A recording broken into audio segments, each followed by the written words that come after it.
Então vi novos céus e nova terra, pois o primeiro céu e a primeira terra tinham passado, e o mar já não existia.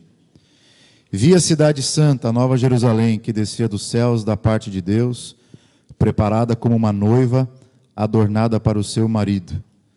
Ouvi uma forte voz que vinha do trono e dizia: agora o tabernáculo de Deus está com os homens, com os quais ele viverá. Eles serão seus povos, o próprio Deus estará com eles e será o seu Deus. Ele enxugará dos seus olhos toda lágrima.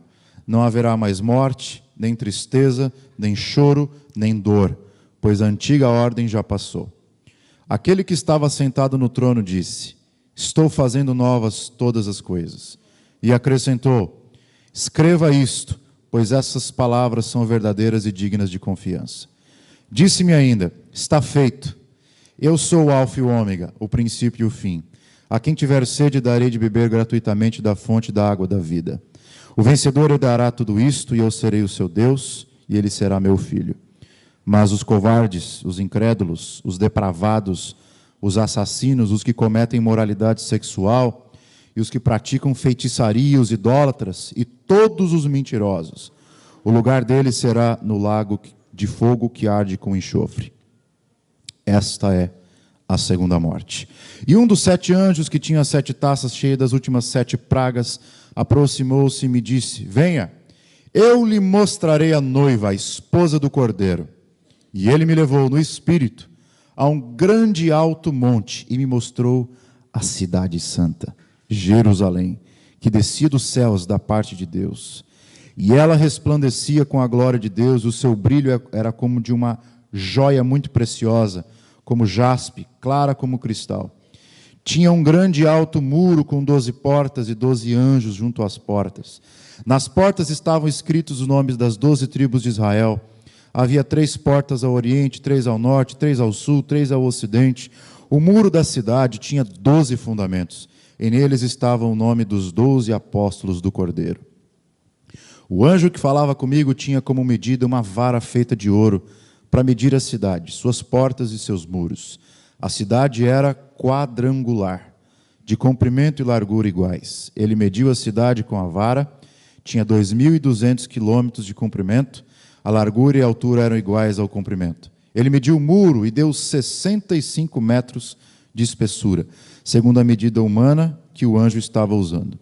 O muro era feito de jaspe e a cidade era de ouro puro, semelhante ao vidro puro. Os fundamentos dos muros da cidade eram ornamentados com toda sorte de pedras preciosas. O primeiro fundamento era ornamentado com jaspe, o segundo com safira, o terceiro com calcedônio, o quarto com esmeralda, o quinto com sardônio, o sexto com sárdio, o sétimo com crisólito, o oitavo com berilo, o nono com topázio, o 10º com crisópraso, o 11º com jacinto e o 12º com ametista. As 12 portas eram 12 pérolas, cada porta feita de uma única pérola. A rua principal da cidade era de ouro puro, como vidro transparente. Não vi templo algum na cidade, pois o Senhor Deus Todo-Poderoso e o Cordeiro são o seu templo. A cidade não precisa nem de sol, nem de lua para brilharem sobre ela, pois a glória de Deus a ilumina, e o Cordeiro é a sua candeia. As nações andarão na sua luz, e os reis da terra lhe trarão a sua glória. Suas portas jamais se fecharão de dia, pois ali não haverá noite. A glória e a honra das nações lhe serão trazidas. Nela jamais entrará algo impuro, nem ninguém que pratique o que é vergonhoso ou enganoso, mas unicamente aqueles cujos nomes estão escritos no livro da vida do Cordeiro. Então o anjo me mostrou o rio da água da vida, que claro como que cristal fluía do trono de Deus e do Cordeiro, no meio da rua principal da cidade. De cada lado do rio estava a árvore da vida, que frutifica 12 vezes por ano, uma por mês. As folhas da árvore servem para a cura das nações. Já não haverá maldição nenhuma. O trono de Deus e do Cordeiro estará na cidade, e os seus servos o servirão. Eles verão a sua face, e o seu nome estará em suas testas. Não haverá mais noite. Eles não precisarão de luz de candeia, nem da luz do sol, pois Deus os iluminará, e eles reinarão para todo o sempre. Amém. Feche os seus olhos, vamos orar.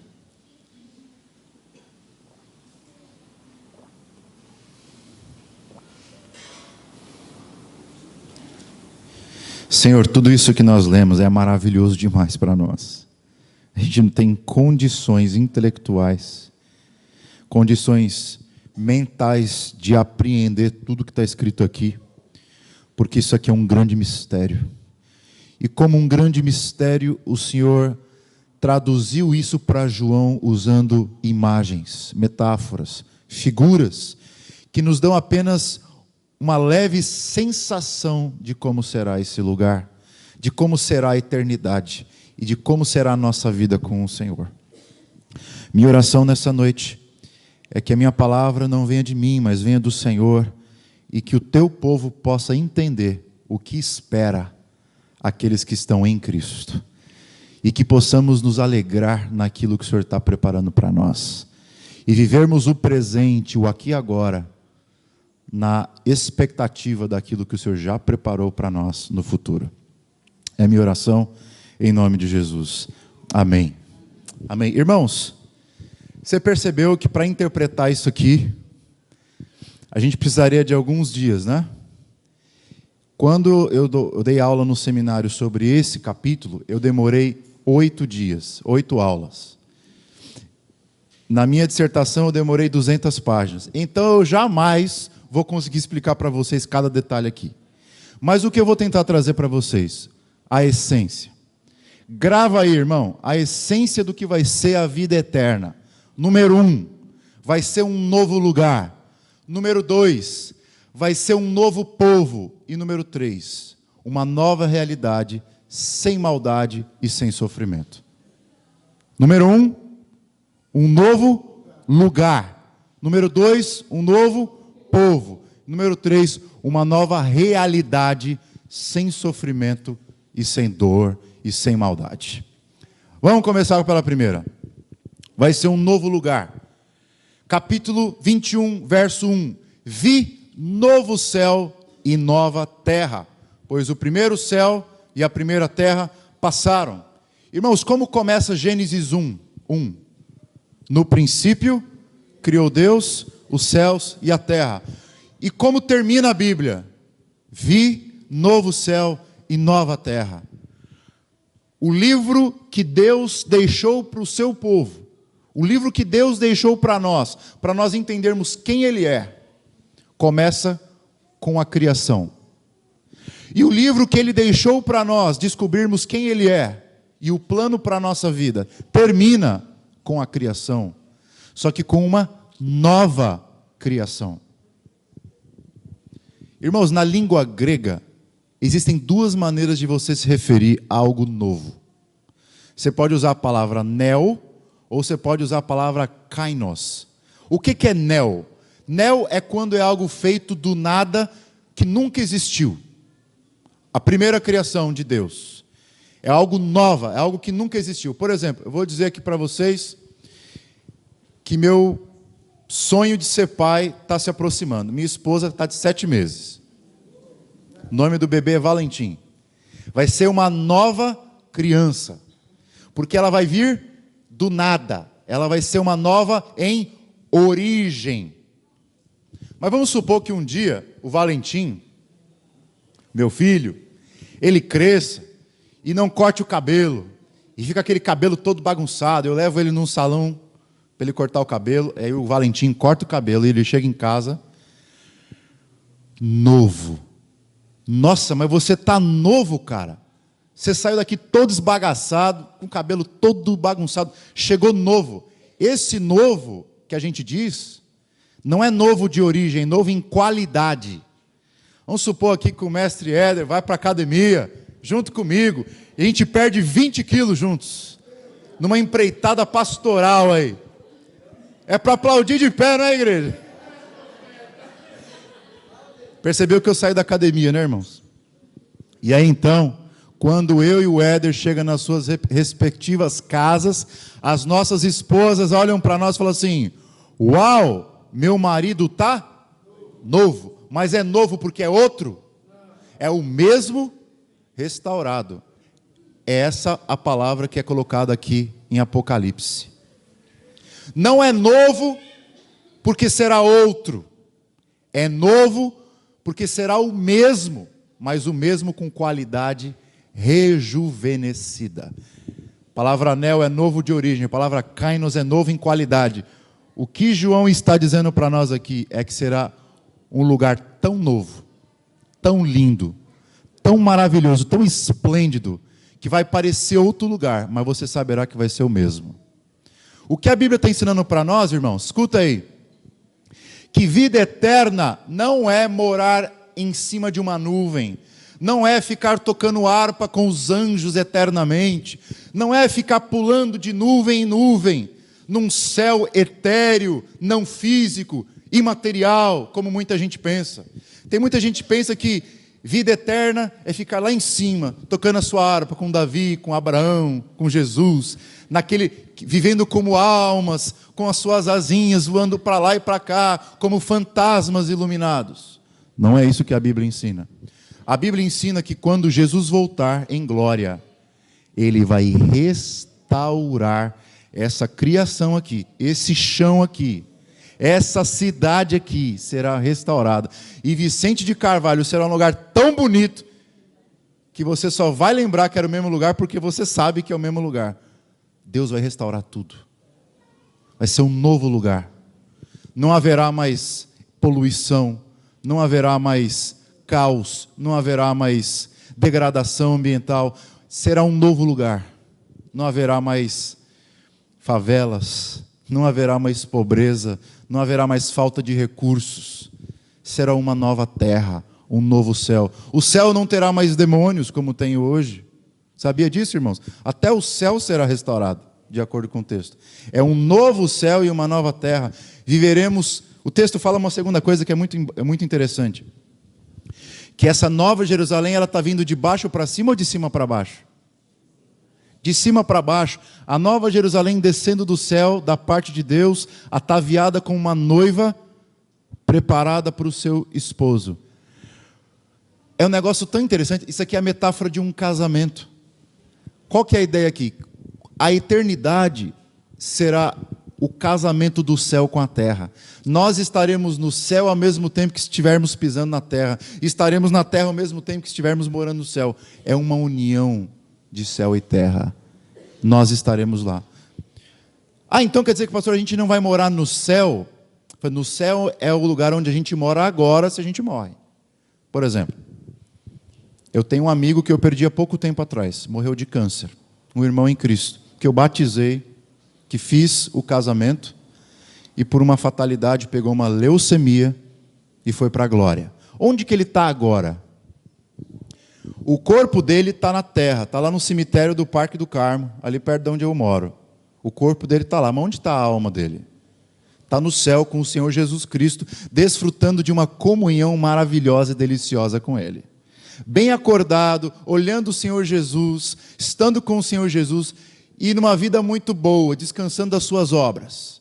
Apocalipse vai dizer em algum lugar ali, acho que é capítulo 19, bem-aventurado aqueles que morrem no Senhor, pois descansarão das suas obras. É lá onde ele está. Mas lá é o lugar final onde ele ficará? Não. Por que nós sabemos isso? Primeiro que temos esse texto. Um outro texto clássico que Jesus fala que o céu, onde nós, uma vez que morrermos, iremos, é um lugar provisório. Jesus, no capítulo 14, ele diz assim: não se turbe o vosso coração. Crede em Deus, crede também em mim. Na minha casa, ou melhor, na casa do meu Pai, há muitas moradas. A palavra moradas literalmente significa aposentos. É a palavra que era usada na antiguidade para hotel. Quarto de hotel. É um lugar que você vai para ficar tranquilo, provisório, curte umas férias, mas não é o seu destino final. Irmão, escuta aqui. Você já aceitou a Cristo no coração? Você já creu no Senhor Jesus como teu Salvador? No dia que você morre aqui, Deus está preparando um hotel maravilhoso, 20 mil estrelas para você no céu. Só que lá não é o teu lugar final. Ele prometeu que vai voltar. Jesus prometeu que irá voltar. E quando Ele voltar, você vai voltar junto com Ele, para morar num novo céu e numa nova terra, um novo mundo restaurado. É isso que a Bíblia ensina a respeito da nossa vida eterna. Será um novo lugar, não outro lugar, o mesmo lugar, com uma aparência tão preciosa, maravilhosa, que parece que nasceu de novo. Mas quem é que faz isso acontecer? De acordo com o verso 5, quem é que faz isso? Quem é que vai trazer esse novo lugar para cá? É o Senhor Jesus, aquele que é o alfa e o ômega, aquele que é o princípio e o fim, aquele que, pela sua palavra, criou todas as coisas. E pela sua palavra, como está escrito aqui, eis que faço novas todas as coisas. Irmãos, presta atenção aqui. João 1:1 diz o quê? No princípio era o verbo, e o verbo estava com Deus, e o verbo era Deus. Por meio dele foram feitas todas as coisas, e sem ele, nada do que foi feito se fez. O verbo é o quê? É a palavra. Como que Deus criou os céus e a terra lá em Gênesis 1? E disse Deus, haja luz. É pela palavra. Deus fala, haja luz, a luz aparece. Haja água, a água aparece. No último dia, quando Jesus voltar, ele vai falar: Praia Grande, apareça. Guarujá, apareça. Penha, rapaz, a minha casa vai ser tão bonita que nem vai aparecer a minha casa. Ele, pela sua palavra, fará novas todas as coisas. Ele não vai precisar de pintor, não vai precisar de arquiteto. Pela palavra dele, ele vai reconstruir tudo aquilo que tem uma aparência desgastada, mofada, quebrada, e vai rejuvenescer esse mundo, pelo poder da sua palavra. E nós estaremos lá com ele para ver tudo isso. Será um novo lugar, será reconstruído pelo mesmo Cristo que construiu a terra, e vai restaurar a terra que ele criou. Ele não vai jogar a terra fora. Tem muita gente que tem essa visão. Não, pastor, que isso? De jeito nenhum. Lá em 2 Pedro capítulo 3, diz que vai acontecer uma fornalha e vai queimar tudo, e tudo será desfeito, e tudo será destruído, e nós vamos ver lá nas nuvens com o Senhor Jesus. Meus irmãos, você sabe que a palavra fogo na Bíblia tem 2 significados. Significado número 1, juízo. Significado número 2, purificação. Deixa eu dar um exemplo aqui. Quem aqui já fez inalação em casa? Inalação. Antes de você fazer a inalação, o que você tem que fazer com os objetos? Esterilizar. E como é que você faz para esterilizar os objetos? Ferve. E o fogo que vai ferver a inalação, vai destruir a inalação? Não, vai purificar. Alguém aqui já mexeu com ouro? Conhece algum ourives que faz aliança, objetos de ouro? Como é que você faz para purificar o ouro, para saber se é ouro de verdade ou se é ouro de mentira? Coloca no fogo. E se o ouro ficar no fogo e for de verdade, ele vai derreter, mas ele não vai consumir. Ele vai derreter. E aquilo que não for ouro de tolo, for pedra, for sujeira, vai ser consumido, mas o ouro permanecerá. Qual que é a metáfora, irmãos? A metáfora de 2 Pedro 3,3 é de um ourives. De Deus como um ourives que vai pegar essa terra, essa criação, esse planeta, essas galáxias, vai colocar numa fornalha. E tudo aquilo que for ruim será eliminado. E tudo aquilo que é bom permanecerá. Fernando de Noronha continuará. Arraial do Cabo continuará. Algumas praias aqui da Baixada continuarão. Outras, Fornalha, Deus vai fazer tudo de novo. Porto de Galinhas permanecerá. Praia cheia de morte será consumida. E Ele, pelo poder da sua palavra, vai fazer tudo de novo. E você habitará um lugar cheio da plenitude de Deus, cheio de beleza, cheio de glória, sem feiura, sem manifestação do pecado humano. nós viveremos num novo lugar. Mas, irmãos, o que seria viver num novo lugar vazio? O texto fala que as ruas daquela cidade, na Nova Jerusalém, elas são feitas com ouro puro. E você olha para o asfalto, é como uma vidraça brilhando. Mas o que você faz numa terra que tem asfalto de ouro puro, se não tiver ninguém? Segundo lugar, a vida eterna não é só apenas um lugar físico. A vida eterna será um lugar físico e nós seremos um novo povo. Quem habitará nessa cidade? Quem habitará no novo céu e na nova terra? De acordo com o verso 8, não haverá os covardes. Quem são os covardes? É aquele cara que não consegue chegar na menina e pedir ela em namoro? Não. A palavra covarde aqui, no texto original, se refere àqueles que no meio da perseguição abandonaram a fé. Sabe o que é covarde? É crente mundano. Lá não terá. Lá só é crente de verdade. Somente os eleitos de Deus. Somente aqueles que foram realmente apaixonados pelo Pai, pelo Filho e pelo Espírito Santo. Somente aqueles que eram crentes de verdade. Segundo, não haverá abomináveis. Não haverá pessoas que cometem crimes, não haverá maldosos, não haverá feiticeiros, pessoas que mexem com magia negra, não haverá mais idólatras, pessoas que adoram outros deuses, não haverá mais pessoas mentirosas, não haverá mais caluniadores, não haverá mais incrédulos, pessoas que não têm fé. Só habitará o novo céu e a nova terra quem for novo no Senhor Jesus. Eu falo claramente aqui para você, irmão. Quem não senta à mesa com Jesus aqui na terra, não sentará no trono com Ele no céu. Só vai desfrutar da vida eterna com Cristo quem já desfrutou dessa vida aqui com Ele. Ele fala que essas pessoas passarão por qual morte? A segunda morte. E aqui uma coisa interessante do livro de Apocalipse. O livro de Apocalipse nos ensina que tem dois tipos de mortes. A primeira morte e a segunda morte. E a conclusão é a seguinte: quem passa pela primeira, passa pela segunda. E quem não passou pela primeira, não passa pela segunda. O que é a primeira morte? É morrer nessa vida sem o Senhor Jesus. Se você morre nessa vida sem o Senhor Jesus, você vai ficar na outra vida sem o Senhor Jesus. Se você anda com Cristo nessa vida, você estará na vida eterna com o Senhor Jesus.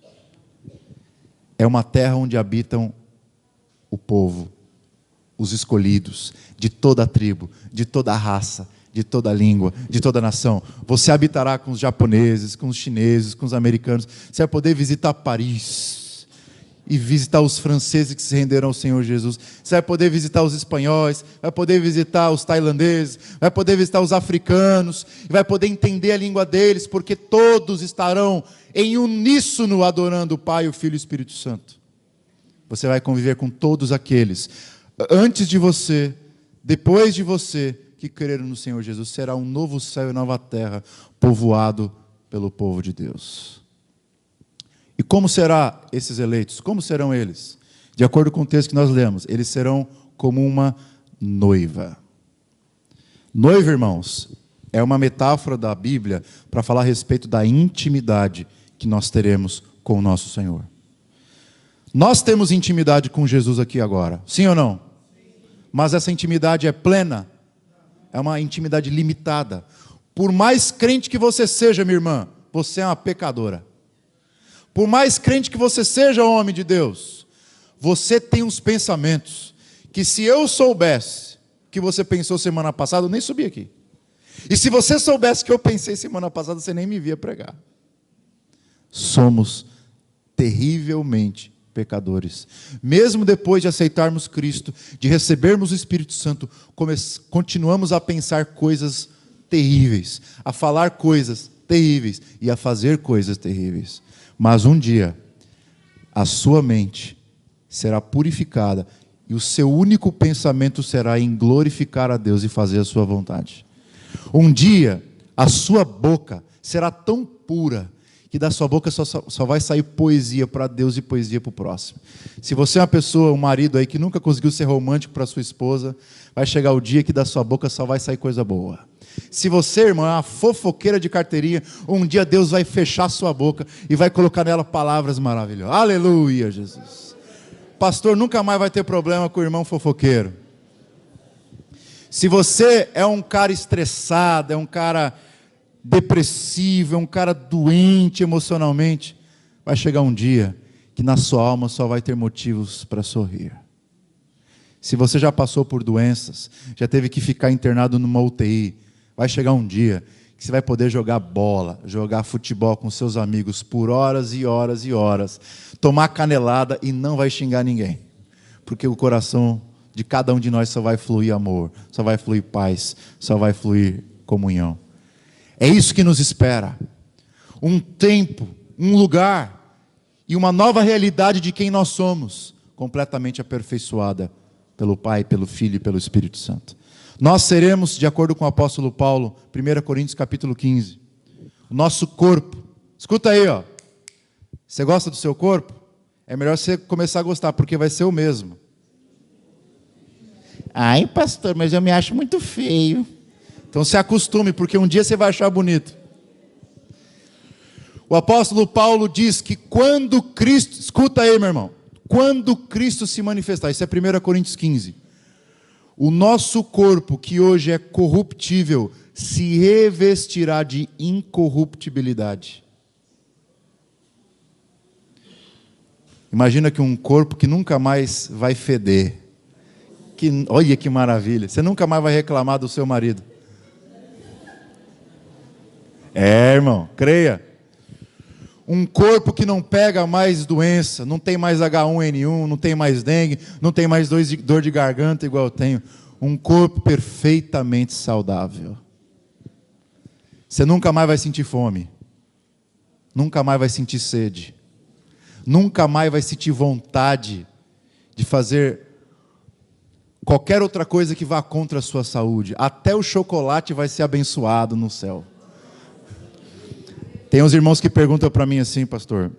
Pastor, diz lá na Bíblia que no começo de tudo, Adão e Eva só comia ervas verdes e frutas. Como é que vai ser lá no céu, no novo céu e na nova terra? Eu falei, irmão, eu não sei. Mas Deus é tão maravilhoso que nem olhos viram, nem ouvidos ouviram, nem jamais passou no coração humano o que Deus tem preparado para aqueles que o amam. Pode ser que Deus faça uma árvore de picanha no céu. Você come uma maçã que tem gosto de uma picanha de churrascaria. Pode ser, irmão? Nada é impossível para o Senhor. Mas, irmão, será um lugar pleno. Mas a principal coisa que o texto diz aqui é que nós teremos uma intimidade com o Senhor que nunca você imaginou. Imagina você amar o Senhor Jesus com todo o seu coração, de toda a sua alma, de todo o seu entendimento, com todas as suas forças, com toda a sua sabedoria, com tudo aquilo que você sabe. E o único desejo do seu coração será em agradar aquele que te criou e que te salvou. Você tem esse desejo de chegar nesse dia, de chegar nesse estado?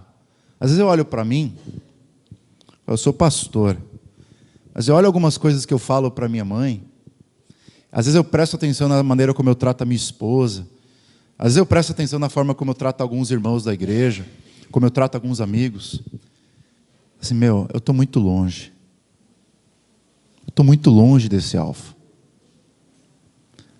Mas quando eu olho para aquilo que vai ser revelado em mim, o que Deus fará com Jean no futuro será tão glorioso que isso me incentiva a começar desde já a ser uma pessoa melhor.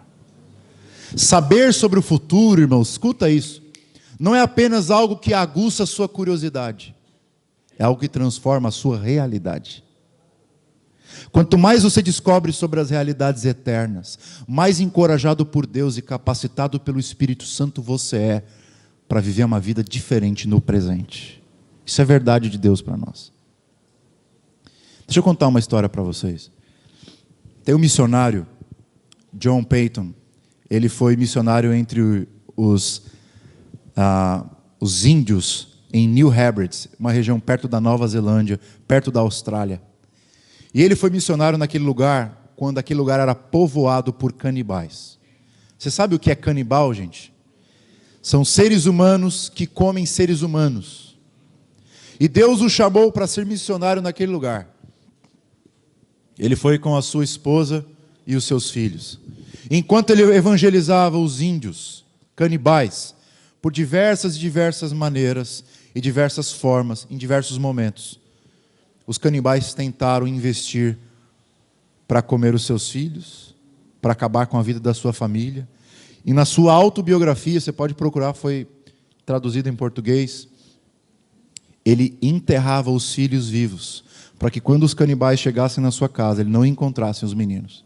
E depois de horas debaixo da terra, ele orava para Deus permanecê-los com vida, tirava eles da terra e eles saíam vivos. Os canibais invadiam a choupana que ele tinha construído, batiam nas madeiras querendo entrar, e ele orava, ele via anjos protegendo os canibais, para que não morressem. Uma série de milagres, mas o mais triste daquele homem foi que depois de anos e anos pregando o evangelho para aquela tribo, nenhuma conversão. Então ele começou a questionar se Deus tinha chamado ele mesmo para evangelizar naquele lugar. Ele começou a questionar se Deus era bom mesmo. Ele tinha questionado se tinha algum eleito naquele lugar mesmo, ou era hora de voltar embora para casa. Mas um dia, um milagre aconteceu. Ele recebeu uma visita na sua cabana. E nada mais, nada menos do que o chefe da tribo disse para ele que queria se entregar para Jesus. O nome do chefe chamava-se Namaquei. Ele se entregou para Jesus. E sabe qual a benção de você evangelizar uma tribo e o chefe da tribo se converte? É que no dia seguinte toda a tribo se converte junto. Porque o que o chefe faz, a tribo faz. Imagina, do dia para a noite toda a tribo se converteu ao Senhor Jesus. E ele conta uma das bênçãos que ficou marcado na lembrança dele, na sua biografia. Ele diz que um dia o chefe da tribo, Namaquei, ficou doente.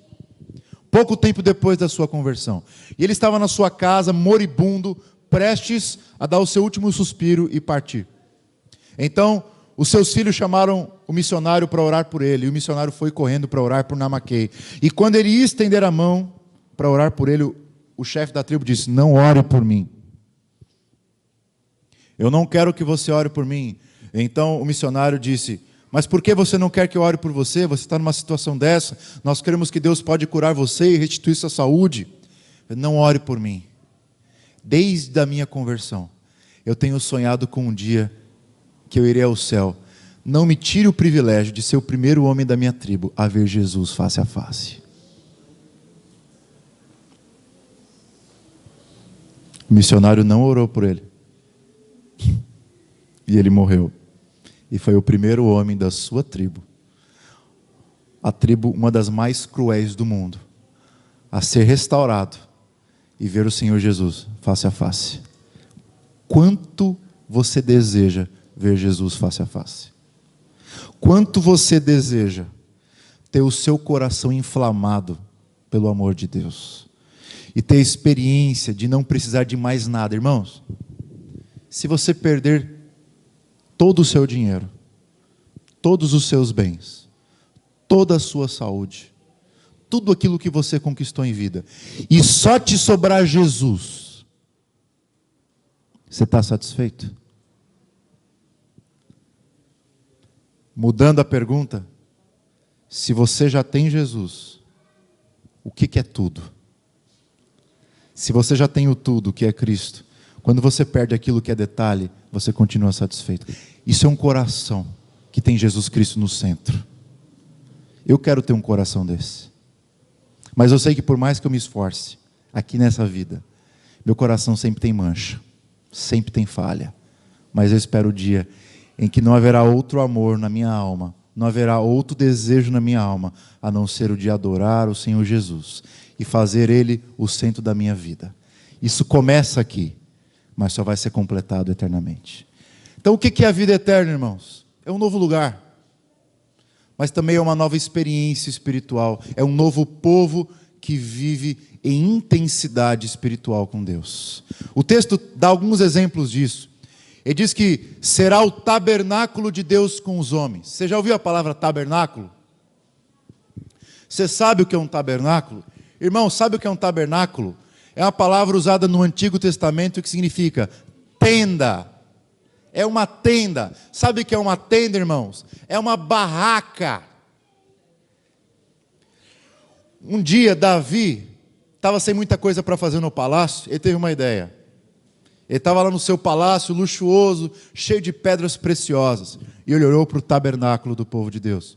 Nossa, mas que barraquinha vagabunda, tabajara. E Deus mora ali com aquele povo.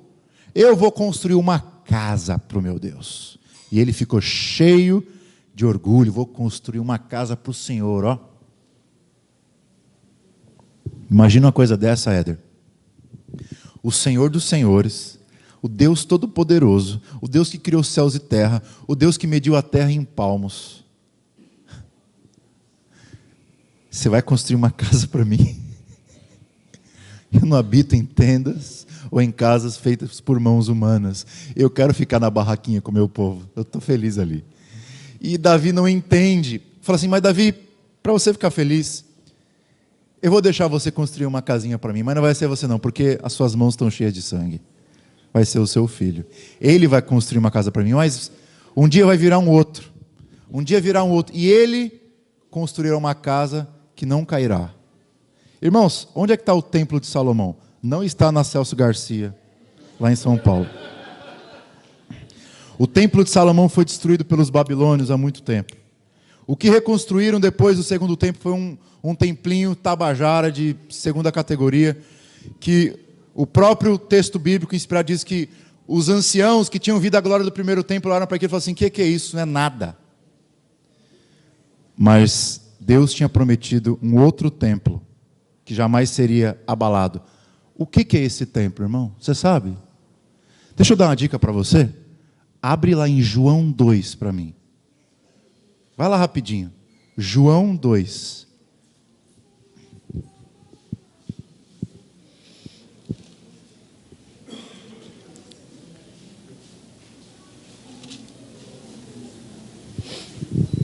João capítulo 2, versículo 19. Qual a pergunta? Qual é o templo que Deus iria preparar para nós, que jamais seria abalado? O de Salomão caiu. O da Celso Garcia logo, logo vai cair. Mas e esse aqui, ó? João 2,19 diz assim: Jesus lhe respondeu: destruam esse templo e eu o levantarei em 3 dias. Aí os discípulos ficam loucos. Os judeus responderam: este templo levou 46 anos para ser edificado, e o Senhor vai levantá-lo em 3 dias? Mas o templo do qual ele falava era o seu corpo. Qual é o templo que Deus prometeu para nós, que jamais seria destruído? Não é um templo de cimento, de tijolos. Para que servia o templo? O templo, irmão, grava isso. O templo era o encontro de Deus com os homens. Sim? Qual é o templo que Deus preparou para nós, que é o verdadeiro encontro de Deus com os homens? O Senhor Jesus. Ele é o nosso templo. E quando você quer encontrar Deus, você entra nele. Em comunhão com Ele, você entra no templo. Nós vamos estar com Ele. Tem mais uma coisa, irmãos, que fala dessa intimidade com Deus que nós teremos na eternidade. Qual é o tamanho da cidade? É quadrangular, sim ou não? Nessa hora o irmão que congrega na quadrangular, ele dá um glória lá no fundo.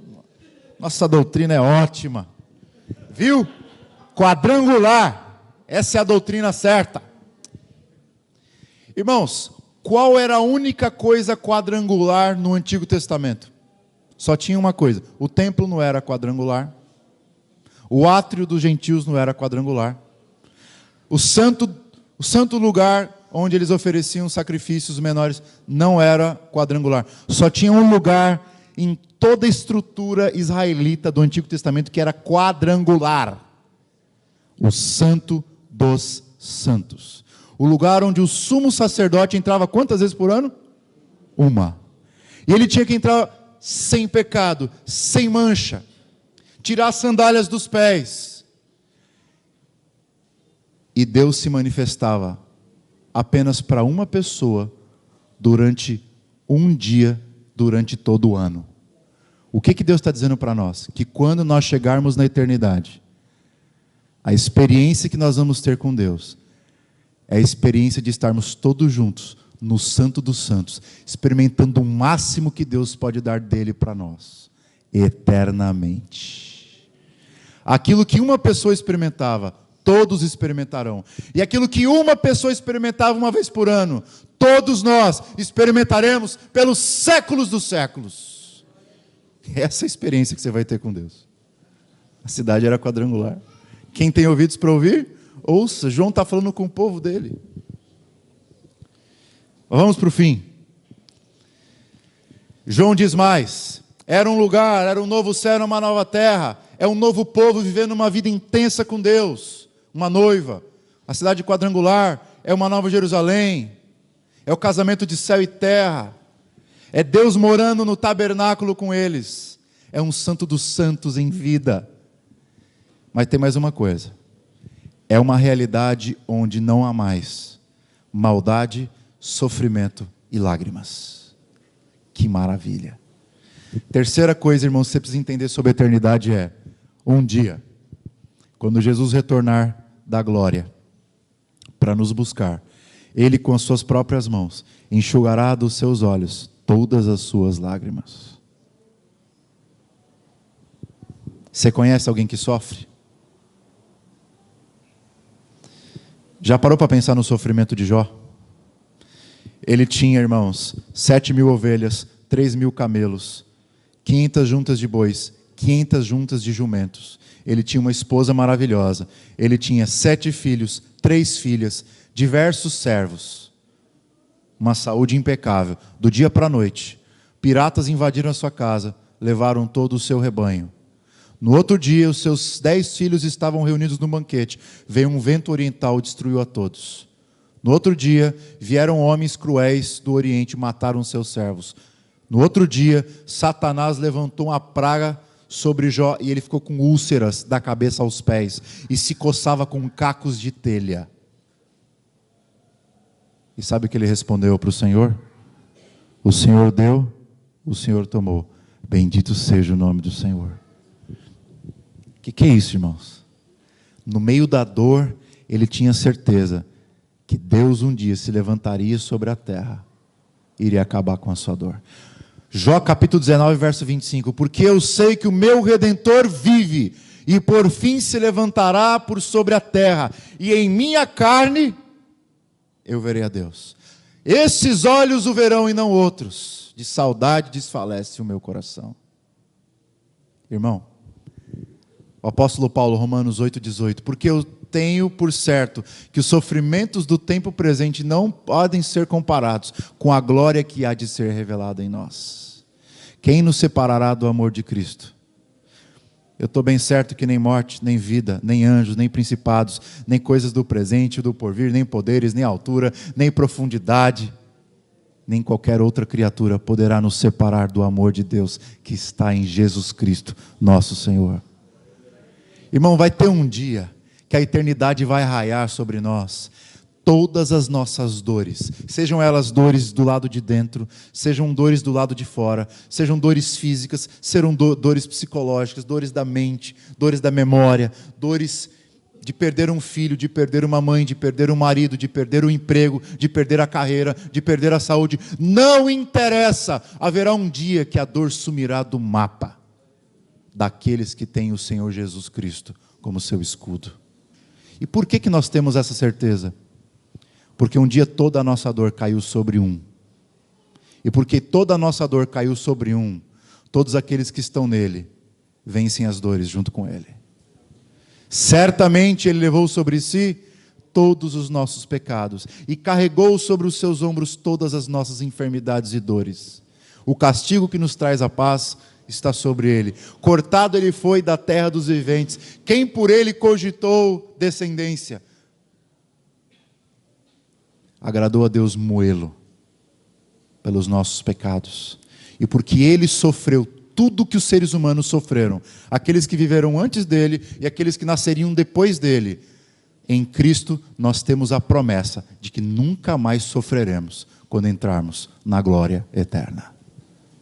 Ele enxugará dos nossos olhos toda lágrima.